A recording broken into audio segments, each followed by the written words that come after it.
It was a lot of action and emotion to do as well. It was very, very exhausting, but really fun.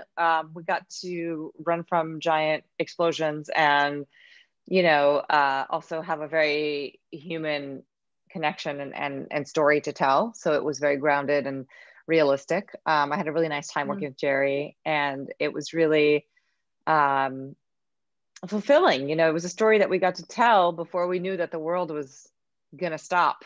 So it's really amazing to watch it now and see how we've all had this kind of cathartic experience together. For sure. I think I certainly did when I was shooting it. I thought about my kids every day, and feel like I could really imagine going through all of those things because of having family. And I think it's a movie that people can identify with at the same time that it's got huge spectacle and is really entertaining to watch. You really connect with the humans in the story and with the three family members that you're watching.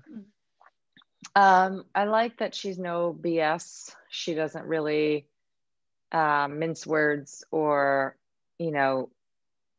she stands up for herself and her family. And even though there have been issues in their marriage, they are able to overcome it for a bigger cause and a more important, goal.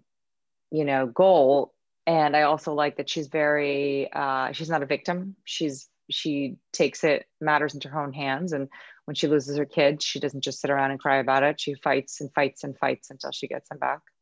I think, having anybody who is a mom and has a family can imagine something terrible happening, and it's really terrifying.